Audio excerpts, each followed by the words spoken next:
Hallo und willkommen bei Screaming Pixel und herzlich willkommen zur diesjährigen Halloween YouTube-Show. Halloween ist ja immer die perfekte Gelegenheit, um sich mit gruseligen Videospielen auseinanderzusetzen. Und dieses Jahr habe ich einen ganz besonderen Titel für euch ausgesucht. Denn statt durch verlassene Herrenhäuser, dunkle Verliese oder modrige Gruften zu streifen, zieht es mich diesmal aufs Meer hinaus. Denn das Indie-Spiel Dredge beweist, dass es nicht immer Blut und Gore braucht, um einem wohlige Schauer über den Rücken zu jagen. Also lasst uns gemeinsam den Anker lichten und herausfinden, welche namenlosen Schrecken unter der Wasseroberfläche lauern.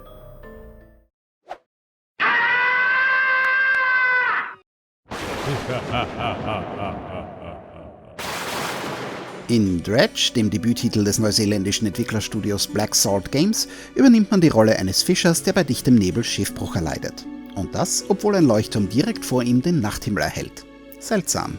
Unser Protagonist überlebt zwar das Unglück, aber sein Fischerboot wird irreparabel beschädigt. Zum Glück macht uns der Bürgermeister des Dörfchens Großmark ein verlockendes Angebot. Er stellt uns ein neues Boot zur Verfügung, wenn wir dafür die Stadt mit Fisch versorgen. Zumindest bis unser Kutter abbezahlt ist. Am Ende gibt uns der Gemeindevorsteher noch den Rat, möglichst vor Einbruch der Nacht zurückzukehren. Denn nach Sonnenuntergang kommt der Nebel und macht die sonst so friedlichen Gewässer, nun ja, sagen wir mal, trügerisch. Und genauso trügerisch ist auch das Spiel selbst, denn hinter der Fassade eines fast schon meditativen Cozy Games lauert eine düstere Geschichte, die einem das Blut in den Adern gefrieren lässt. Aber eins nach dem anderen.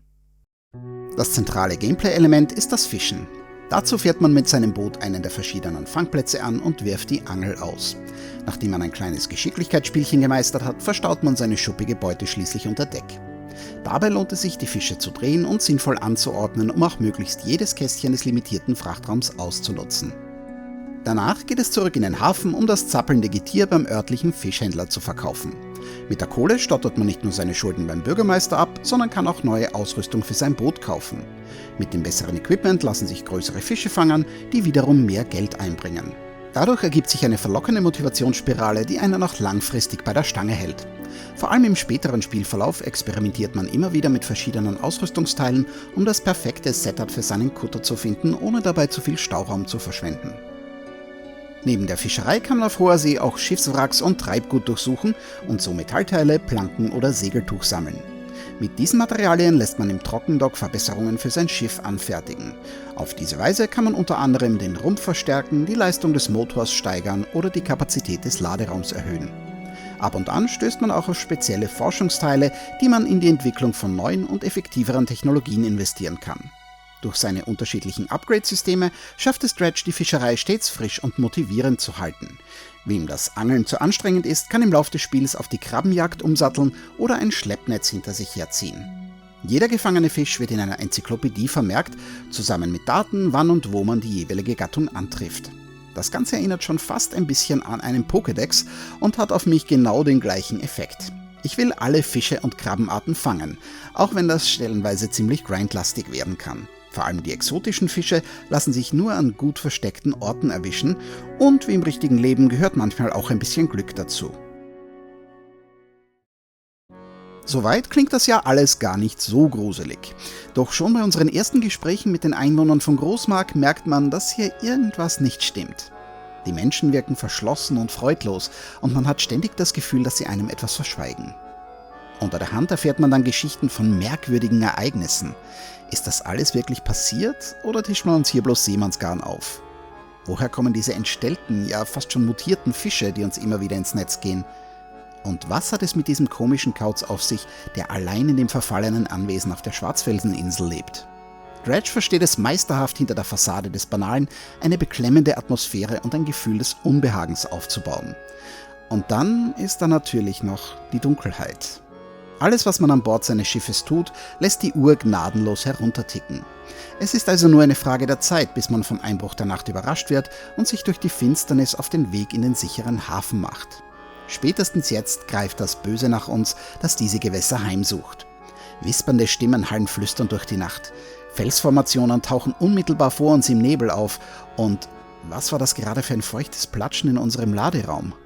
Mit einem kleinen Scheinwerfer versucht man die Dunkelheit etwas zurückzudrängen, aber je heller das Licht strahlt, desto sichtbarer ist man auch für die Dinge, die da draußen lauern. Und je gruseliger es wird, desto mehr wird einem bewusst, wie schutzlos und allein man hier auf dem Meer doch ist. Je länger man sich der Finsternis aussetzt, desto mehr zehrt sie an unseren Verstand. Und diese Effekte sind auch nach Tagesanbruch noch spürbar. Das Einzige, das unsere geistige Gesundheit wiederherstellt, ist eine regelmäßige Mütze Schlaf.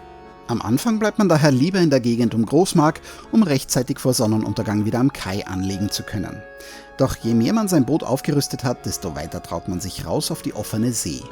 Und irgendwann ist der Entdeckerdrang dann so groß, dass man sich auf die Reise macht, um eines der 4 verschiedenen Gebiete zu erreichen, die in der Ferne auf einen warten. Hier sorgt Dredge dann auch für etwas Abwechslung, denn die Bereiche der Karte sind ganz unterschiedlich gestaltet und jedes Gebiet wird von seinem ganz individuellen Übel geplagt. Auf unserer Reise lernen wir immer wieder neue Charaktere kennen, die uns mit Nebenaufgaben versorgen. Man bekommt also auch abseits der Story-Missionen einiges geboten. Es lohnt sich übrigens auch, die kleineren Inseln zu erforschen, die auf der weitläufigen Karte verteilt sind. In den meisten Fällen wird man für seine Neugier belohnt. Ich bleibe hier absichtlich vage, denn gerade der Reiz des Unbekannten gibt dem Spiel einen zusätzlichen Nervenkitzel. Eine der größten Stärken von Dredge ist die dichte Atmosphäre. Der Soundtrack verbindet düstere Ambient-Klänge mit schwermütigen Konzertina-Stücken, die schon fast ein bisschen an Seemannslieder erinnern. Der minimalistische Grafikstil passt da hervorragend dazu. Leider fallen die Gespräche mit anderen Charakteren da ein bisschen raus, denn die laufen nur in Standbildern und ohne Sprachausgabe ab und wirken darum ein bisschen steril. Macht aber nix, denn der Fokus von Dredge liegt ganz klar auf dem süchtig machenden Gameplay. Ich weiß nicht, wie oft ich mir beim Zocken vorgenommen habe, nur noch diese eine Fahrt zu machen, nur um dann doch bis in die frühen Morgenstunden vor der Konsole zu sitzen.